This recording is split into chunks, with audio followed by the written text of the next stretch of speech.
I want to preface this video by stating that I have no ill will towards game theory. In fact, a lot of my editing style is influenced by them, I'd say.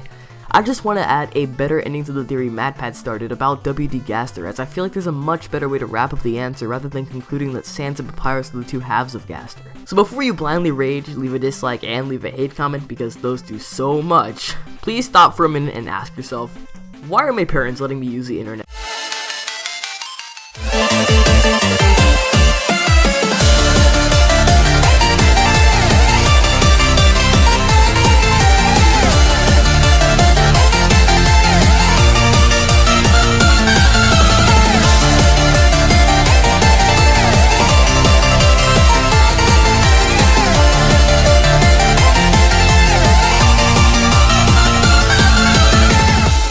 Let's start off with the elephant in the room.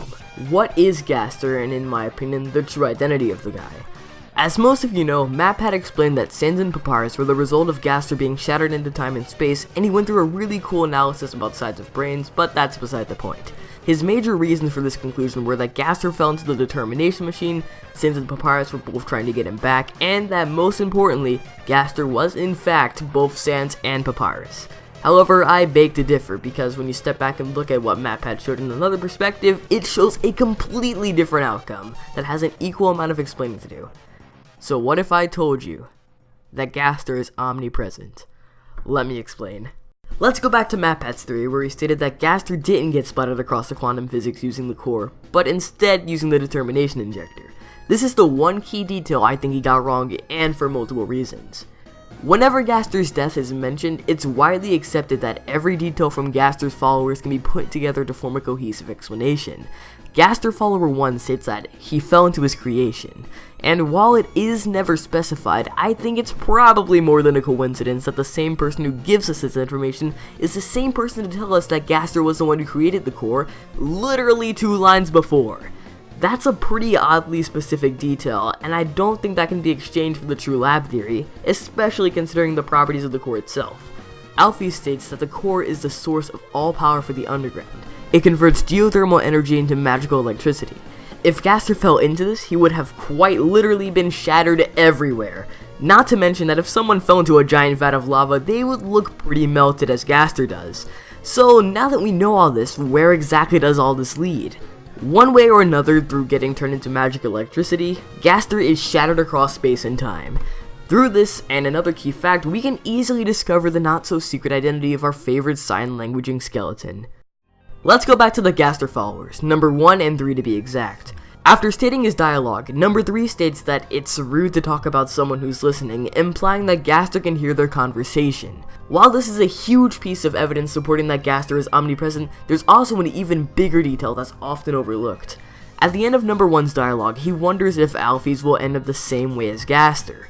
This could be interpreted as many things, such as her dying or being great, but that's not important. What is important is that this draws a parallel from Alfie's to Gaster and gives us a little bit of foreshadowing. So let's look at Alfie's track record throughout the game and assume that Gaster is a direct parallel to it. Alfie's constantly watches the player throughout the game, and it is later revealed, after you are given the previous information, that she was controlling the larger part of your journey through the Hotlands and core, and her determination experiments went horribly wrong. Now let's apply this to Gaster. With number 3's dialogue, it was implied that he was listening and watching. It was also stated that through his followers, one of his experiments went wrong. Gaster fits almost all of Alfie's roles throughout the entire game, especially the listening and watching part. So this definitely points to the direction that Gaster can and always will be aware of everything. This is the last piece of the puzzle, and it ultimately supports one detail that wraps up everything in this theory cleanly. So let me ask you, the viewer, why do Gaster and his followers seem to vanish from existence when you talk to them? It's because the forms you see in the game aren't actually there. When Gaster was shattered across space and time, he also ceased to exist in every possible timeline at every possible point in time, yet he sees everything. So while he doesn't physically exist, his consciousness now exists everywhere and everywhen. This also explains why Gaster's followers not only disappear, but why 2 of them resemble other characters in the game. Those followers are versions of the others of themselves in the game, but from a timeline where Gaster existed. This explains why they too disappear. That version of them shouldn't exist, because Gaster never existed, And with that, the story is complete. Gaster got murked by his own creation, the core, and was eventually converted into magical electricity and spread across space and time, for only the 3 illusions of his followers to remember he was even there. And now he's a spectator, as you the player are living out and influencing the rest of his story. I mean, after all, Alphys was watching you on the screen, from exactly the same perspective as the player sees. So, who's to say that what's really on our screens isn't just Gaster's point of view? But hey, that's just a trademark. A game trademark! Please don't sue me.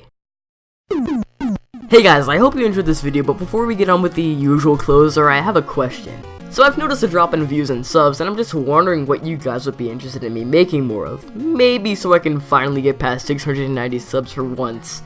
Thanks for your feedback. I hope you all enjoyed this video, and if you did, be sure to drop a like down below. And as always, if you enjoyed the video, do not forget to smash that squishy red subscribe button for more videos like this one weekly. Thank you all so much for watching, and I hope to see you next time.